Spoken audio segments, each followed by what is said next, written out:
Gulat ang naging reaksyon ni Norma nang makita si Harleen sa bar kinabukasan. May hawak itong brown folder at palapit sa gawin niya. Suot na naman itong nakaka-intimidate nitong aura. Nakaputing long sleeve na may pin sa kaliwang dibdib at pencil cut na slacks. Naka-high heels. Ang buhok nito'y nakapusod pa itaas. At may simpleng make-up, bagay na kanyang nagustuhan sa dalaga. Siya na naman, bulong Nicole. Hindi pa ba yan nagsasawa sa kakainom? Hindi niya sinagot ang kasama.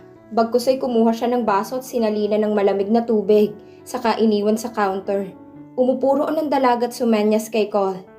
Leave us alone, please. May pagka-istrikta ang tono nito. Sumunod naman si Cole ngunit nagtatanong ang tingin sa kanya. Tinanguan na lang niya ito pagkatapos ay hinarap ang dalaga. Bakit dito pa natin kailangan ayusin ang kontrata? Pagkatapos nito ay dederecho ako sa lolo ko. Anito. Why? It's none of your business. Sabi nito saka inilabas ang papel. Nakasaad roon ang kanilang napagkasunduan. This is for you. Sa likod niyan ay nakasulat ang mga patakaran na hindi mo pwedeng labagin. Nagsalubong ang kilay niya. Bakit ikaw lang ang may rules? That's unfair. It's for both of us. 1. We shall not address each other with sweet call sign. Just our name. Tumango siya. I am perfectly fine with that. State your name. Norman Ramos. Tumango ito. 2. We shall never engage to any relationships or intimate. Ibig sabihin ay huwag kang basta, sa iba. No flings. Okay. Sambit niya. 3. Your business is yours only. You shall not mind my business. And I would not mind yours. Tumango siya. 4. We should live under the same roof in order to prevent rule number 2. Pasimple siyang ngumiti. Okay, if that's what you want. 5. Since we are living under one roof, we should have our own space. Kailangan natin ng isa't isa kapag sinabi ko. So, I get to have my room? Kunwari ay nakahinga siya ng maluwag. Akala ko naman ay tatabi ako sa'yo. Sabi niya pero sa loob-loob niya ay gusto niyang tumanggi sa ikalimang patakaran. Sumama ang tingin nito sa kanya. The feeling is mutual. 6. You are required to come along with me in any important occasions. Tumango siya. 7. No one can ever know about this agreement except the two of us. I am fine with that. 8. I am required to give you a month of salary. What? No, sinabi ko na sa'yo kung anong gusto ko. I want you to invest on my bar. I know that. May inilabas itong isa pang folder. This is the contract of our agreement to that. May pirma na rin yan at pirma na lang ng boss mo ang kulang. Kaagad niya yung binuksan at halos lumuwa ang kanyang mga mata nang makita kung kaano kalaking pera ang na-invest nito. You're kidding. Iba ang salary na sinasabi ko. Like I said, ayokong magkaroon ng utang na loob sa'yo. So you are free to tell me whatever you needed. Napalunok siya at tumango. How about to promote our bar? Let my cousin Corina handle that. Nanlaki ang kanyang mga mata. Si Corina? Kilala niya ang babaeng yon. Isa yun sa pinakasikat na modelo na palagi ring nafe-feature sa mga magazine. Marami ang nahuhumaling rito, kahit na may asawa na ito. Maging siya ay nade-distract kapag ito na ang kanyang nakikita. Tsak na marami nga ang makakapansin sa kanila. 9. No feelings attached. Napabalik siya sa kanyang realidad na magsalita ito. We only treat each other as a housemates or, bedmates. Okay. 10. If I happen to conceive a baby, you will wait till 9 months to collect another payment and to sign another contract. Anong kontrata naman yun? That's for me to know and for you to find out. Tinanguan na lang niya ang dalaga. Pagkatapos nun ay pinirmahan niya ang ibaba ng kontrata at ang mga rules na nagsasabing payag siya sa mga napagkasunduan nila. Pagkatapos nun ay pinatawag nito sa kanyang boss nila upang ipaalam ang pag-invest nito sa kanilang bar, na labis naman itong ikinatuwa. Nang makaalis na ang babae ay tinawag ng boss niyang lahat ng empleyado upang sila ay mag-celebrate. Kung ano-anong inumin ang inilatag ng kanilang boss sa mahabang mesa, yung iba'y mamahalin pa. Norman, salamat! Masayang ani ng kanyang boss. Tama ang desisyon kong huwag kang tanggalin sa trabaho. Ngayon ay may investor na tayo at isa pang Alcantara. Kung alam ko lang na Alcantara yun, baka naglagay ako ng red carpet para madaanan niya. Wika naman ng isa sa mga empleyado. Para siyang Diyosa. Hindi mo sinabi sa amin kilala mo pala siya. Ani ni Cole sa kanya. Dahil hindi naman importante. Anong hindi importante? Hindi ba't siya yung babaeng niligtas mo 4 na taon hang nakararaan? Naroon si Cole nang mangyari ang lahat ng yon. Napabuntong hininga siya. Hindi niya dapat na malaman yun, Cole. Ano pala yung pinag-uusapan nyo? Hindi ko marinig dahil mahina ang mga boses nyo. Wala yun. Sus, parang hindi naman tayo magkaibigan. Umakbay sa kanya ang kanilang boss. Hindi na mahalaga kung anong pinag-usapan nila. Ang mahalaga'y walang matatanggal sa inyo. Nagalak ang lahat. Saka si Norman nang magiging manager. Boss, reklamo ng isa ngunit naging pabiru iyon. Baka sungitan lang kami ni Boss Norman eh. Kilala nyo naman si Norman. Alam nyo kung saan ang kiliti niyan. Basta ako, malakas ang kapit ko dyan. Sabat naman ni Cole na mukhang wala nang pagkabahala sa muka. Kaya wag nyo akong aawayin. Lahat sila ay nagtawanan. Hindi niya akalain sa kanyang ginawa ay marami siyang matutulungan. Ayaw muna niyang isipin ang mga araw na pagdadaanan niya, kasama ang dalaga, at ang patakarang inilatag nito sa kanya. Sa ngayon ay magdiriwang muna siya, dahil sa wakas ay maayos na ang lahat. Hindi na mahihirapan ang bar na kanyang itinayo. Uunlad na ito gaya ng pinangarap niya, kahit hindi na siya ang may-ari niyon. So, who is the man? Bumuga ang usok sa bunganga ng kanyang lolo habang nagsasalita. Frente itong nakaupo sa swivel chair habang binabasa ang napagkasunduan nila ng binata. Norman Ramos. Did you check his background? I don't think that's necessary, Lolo. I see. You only want a child, not a husband. Pwede naman ho siguro akong magdesisyon pagdating sa bagay na yon. I asked for you to get married and carry someone else's name. Hindi niya alam kung anong iisipin sa sinabi ng kanyang lolo. Kung ayaw na ba nitong dalhin niya ang apelyido nila o kung ano man. Pero iyon ang tumatak sa isip niya. Malamang ay ayaw na nitong madagdagan pa ng kahihiyan ng pamilya nila. Kaya gusto na siyang ipakasal sa iba upang hindi na niya dalhin ang apelyidong ipinagmamalaki ng pamilya. Bakit pagdating kay Isabel, okay lang sa inyo? She got pregnant before marriage, didn't she? Pati si Saiden, ikinasal sa pamilyang kinamumuhian niyo. Si Natalie sa taga-bundok.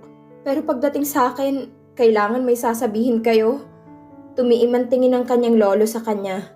Ang malamig nitong tingin ay nagdala ng kilabot sa kanya. They are none of your business, Harleen. They are my business.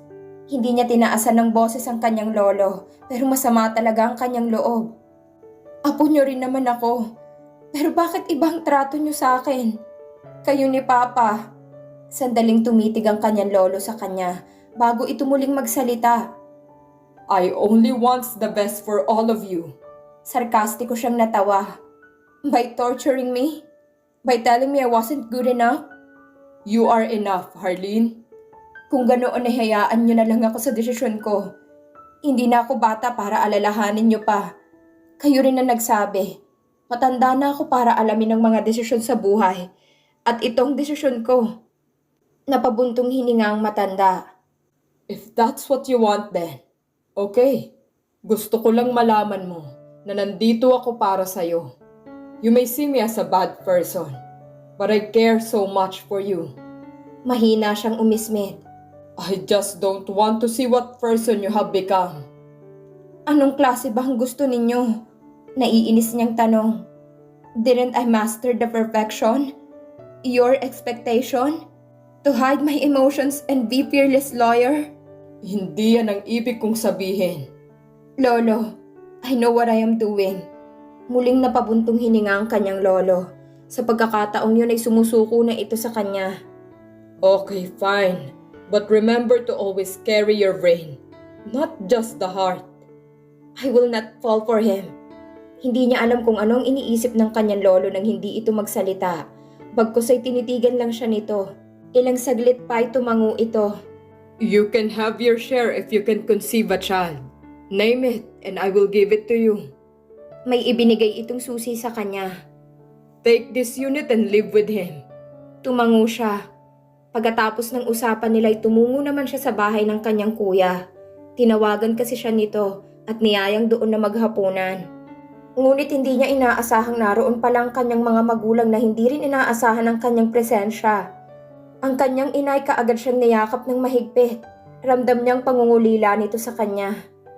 Oh, Harleen. Ma'am, I invited her. ani ni Meg sa kanyang ama. She's still my sister. Wala nang nagawa ang kanilang ama kundi ang tumungo na lang sa dining at umupo sa gilid kung saan katabi nitong apong si Kirk. Tita Harleen! Niyakap siya ni Bella na sinundan naman ni Kaya. Hi kids! Naiilang niyang sambit. Ang totoo hindi siya nahilig sa bata. Napakarami na niyang pamangkin. Ngunit ni minsan ay hindi niya nagawang makipaglaro sa mga ito. Hindi kagaya ni Corina na nahilig sa mga bata. Napalunok siya nang makita ang sanggol na hawak ng asawa ni Megs. Lumapit ito sa kanya at pinabuhat ang maliit na paslit. Hindi niya alam kung paano niya hahawakan ng maselang bata. Pakiramdam niya ay nanginig ang buong kalamnan niya nang gumalaw ito dahil hindi komportable ang pagkakahawak niya rito. Be careful, Harleen. Ani ni Megs na mukhang napansin ang pag-aalinlangan niya. That's my child. I know, bulong niya. Nababahala na baka magising niya ang bata. Bumaling siya kay Sapphire. I don't know if I can hold him much longer. Can you? Natawa naman si Sapphire sa kakinuha ang bata. Wow, Harleen! You've passed the test. Kumunot ang kanyang noo. What test? You carry my child for 10 seconds. That broke your last 6 seconds record. Umingos siya. Ano na naman ang pinag-uusapan yung mag-asawa? Sabi ni Megs, kung malampasan mo raw ang huli mong record ay ibibili ka niya ng sasakyan. Napailing ang asawa ng kapatid. Anong model ang gusto mo? Nakangiting tanong ng kanyang kuya. Luma ng sasakyan niya, ngunit wala siyang balak na palitan iyon dahil maayos pa naman. At kahit na gusto niya magpalit ng sasakyan ay hindi pa niya kaya. Masyado pa siyang nabibigatan kaya naman nagtsatsaga muna siya sa kung anong meron siya. Narinig nilang pag-ingos ng kanilang ama. Dahilan para bumaling sila rito. Dad, this is a family dinner. Please don't spoil it. Then let's eat. Enough with that talk. Dad, if you are to be grumpy for the whole hour, you are free to leave. Nabibilib siya sa kanyang kuya dahil nagagawa nitong sagutin ng kanilang ama ng ganon. Kahit pa anak si Meg sa labas at alam nito kung saan ang lugar sa pamilya, ay hindi ito natitinag. Bagkus ay nakikita niya kung paano matinag ang kanilang ama. Yun ang dahilan kung bakit hindi siya natatakot sa ama kapag kasama niya si Megs. Come, sweetheart. Hinila siya ng kanyang ina patungo sa bakanting silya. Pisil nitong kanyang kamay at nakangiti sa kanya. Megs, cook your favorite. Bumaling siya sa nakahandang pagkain. Naroon ang paborito niyang pesto pasta na pinatungan ng maraming parmesan cheese. Ngunit dahil masyado siyang naging abala sa trabaho, ay hindi na siya nakakahanap ng oras para magluto o hanapin ang restaurant na may ganoong klase ng putahe. Dahilan para mabaling na sa ibang pagkain ng pagkagusto niya. Ganoon naman kasi siya pagdating sa maraming bagay. Kapag hindi na niya nakikita o nahahawakan ng isang bagay, kahit pa paborito niya ay isinasantabi na niya at maghahanap na siya ng panibagong magugustuhan. Sana nga lang ay ganoon rin kay Travis. Napabuntong hininga siya. Ilang saglit lang ay tumunog ang doorbell, dahilan para lahat sila'y mapabaling sa labas. I also invited one person. Ani ni Megs, saka tumayo na. Tanong ni Sapphire. Napapantastikohang bumaling si Megs sa asawa. What? Wala akong kabit, ikaw lang ang nagsabi niyan. Umingos si Sapphire at humalukip-kip. Siguraduhin mo lang na hindi babae yan. Dahil kung oo'y, isasaksak ko talaga sa baga mo yung mga kondom na binili mo kay Louis. Goodness, we're on the table with kids. Singhal niya sa dalawa. Mahinang natawa si Meg saka naglakad patungo sa pinto. Isang minuto bago muling bumalik si Megs at kasama na nitong kanilang lolo. Papa! Dali-daling tumayo ang kanyang ama upang salubungin ang kanilang lolo na nakayukod na. Silang lahat ay tumayo bilang paggalang sa matanda. Tahimik lang siya habang sumisimsim ng wine sa kanyang baso. Pinapanood ang mga bata na abala sa pakikipaglaro sa maliit na sanggol. Nilalaro ng mga itong maliit nitong kamay na siyang dahilan ng paghagik-hik ng munting sanggol. Nang matapos silang maghapunan ay nagtungo sila sa sala upang magkwentuhan. Ngunit dahil hindi siya relate sa mga pinag-uusapan ng mga ito'y sa mga bata na lang natuon ang kanyang atensyon. Kailan mo balak ipakilala sa amin ang bago mong kasintahan? Halos maibugan niya ang wine sa kanyang bibig nang bigla ay sabihin yun ng kanyang lolo. Bumaling sa kanyang mga magulang at si Migs na mukhang nasiyahan sa balitang yon. That's great, Harleen. Anito, lumapit sa kanyang ina. Whoever he is, I would love to meet him. Bumaling siya sa kanyang lolo na tumangulang. Napabuntong hininga siya at ngumiti. Soon, I hope he is not like the last one. pasaring na saad ng kanyang ama. Give him a chance, Emil. Wika ng lolo sa mahinahong tono. And besides, your daughter is already 30 years old. Let her decide of her life. I agree, Papa. Nakangiting segunda ng kanyang ina. Kailan mo siya balak na ipakilala sa amin? Napalunok siya. Bago pa lang naman kami, Ma. Hindi ko pa alam kung kailan kasi busy rin siya sa trabaho. Anong klaseng business ang hawak niya? Bar owner siya. Pagsisinungaling niya. Suminghalang kanyang ama. Is that it? A fine, rich woman like you, a well-educated like you, are having a relationship with a bar owner? What is wrong of owning a bar? Depensa naman ni Migs. At least may negosyo. Hindi dumedepende sa kung ano man. Bakit hindi mo nalang gayahin ang mga pinsan mo? Si Isabel. She's a doctor. And she found herself a fine and well-educated husband. Nakapag-aral sa abroad. May magandang katayuan sa buhay. Suficiente, Emilio. Si Papa, lo siento. Nakatungong tugon ng kanyang ama. Whoever he is, we will accept him with open arms. Bumaling sa kanyang lolo. You can invite him at Natalie's wedding party. I would like to personally meet him. Si Abuelo, ramdam niyang pamamasa ng kanyang palad. Sa iisiping haharapin itong kanyang pamilya. Kailangan niya itong kausapin at magkasundo sa mga bagay na alam niyang itatanong ng kanyang pamilya, lalo na ng kanyang ama. Nang matapos ang gabing yun ay kaagad siyang umuwi ng unit niya. Hindi nakatuon sa paligid ang kanyang atensyon. Kaya naman hindi niya napansin ang lalaking nakasandal sa pagitan ng pinto niya at pinto ng kabilang unit. Nag-angat lang siya ng paningin nang tumikhim ito. Norman? Hindi niya alam kung matutuwa ba siya o maiinis na makita ito. Sobrang dami na nangyari sa kanya ngayong araw na naging dahilan ng pagka-stress niya. At halos lahat ng yun ay dahil sa binatang nasa harap niya. Anong nasa isip mo? Kumunot ang kanyang noo. Bakit? Parang ang lalim kasi ng iyong iniisip. Bakit? Nasisid mo? Napakapiloso po mo talaga, no? Umingos siya. Kung hindi ka sanay sa ugali ko, pwede ka namang umatras na sa napagkasundoan natin. Why would I? Nakita mo na ba kung gaano kasaya mga katrabaho ko at boss ko nang malamang may nag-invest sa amin? Plus, your cousin will be the one who endorsed our bar. Everything is falling according to our plan. Napabuntong hininga siya. So, you are required to pay me back for that? Of course. Ngayong gabi na ba? No! Uminit ang kanyang pisngi. Anong no? You happened to seduce me yesterday. Ngayon ka pa magrereklamo? Kasi inaasar mo ako. Kaya ka ba gumanti ng halik? Bigla ay nairita ito. Look, you have no idea how I've been through after that. It left me hanging and I had to go shower myself with cold water. Anong kinalaman ng paghalik ko sa pagligo mo ng malamig na tubig? Napakurap ito at napapantastikuhan sa kanya. You seriously have no idea? For real? Tumango siya. Goodness, you happen to awaken my inner monster. And what is that exactly? Mahina itong napamura at napabuntong hininga upang pakalmahin ang sarili. Do you watch porn? Anong? Alam mo, ang bastos ng bibig mo, halik lang naman yon. Pero kung ano-ano nang sinasabi mo.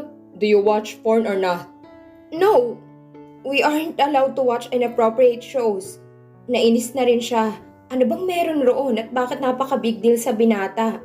Bakit ba galit ka? Ang pagkamangha nito ay mas lalong sumilay. Ani mo'y hindi maintindihan ang anong meron sa kanya. You've got to be kidding me. 30 ka na, pero ni minsan hindi ka pa napadpad sa Pornhub?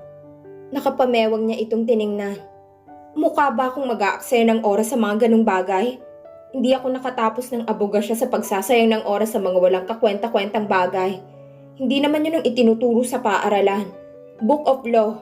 That is what I read. Ibinuka nito ang bibig, ngunit wala ring salita na lumabas roon.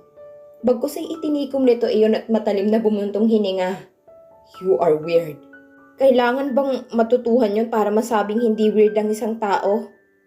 Well, hindi lahat ng tao na edukada ay hindi nagagawi sa site na yon. The site is one hell of a temptation.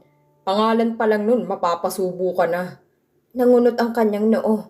Hindi niya maintindihan kung anong meron roon at kailangan ipilit ng binata sa kanyang manood. Hindi naman yun lingid sa kanya, ngunit sadyang hindi talaga sila nanonood ng ganong klase ng palabas. Sariwa pa sa alaala niya kung paano ibitin ng kanilang lolo ng patiwarik si Migs nang malaman nitong may group chat ang mga ito na nangungulekta at nagpapasa ng mga kalaswaan. Si Aaron ay hindi rin nahilig roon. Sa tingin niya ay kusa lang nitong nadiskubre mga bagay pagdating sa pakikipag-ngiig.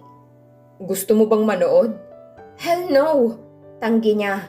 I'd rather pop my eyes out than watch those things. Paano mo malalaman kung anong posisyon kung hindi ka manonood? Duh! Just get inside me and pop your balls out. We don't need positions. Duh! Pangungot siyang sambit nito. It doesn't work that way, attorney. Para lang yung paglalaro ng basketball. Hindi mo maisushoot ang bola kung hindi mo ididribble. Parang baril na hindi puputok kapag hindi mo na ikakasa. Since I am paying you, you have to do it my way. Pamimilit niya. Hindi niya maintindihan kung anong ibig nitong sabihin. Huwag mo akong idaan sa mga talinhaga mo. Palibasa, hindi mo kailangan magpatigas. Dahil bubuka ka lang naman. Naiinis nitong ani.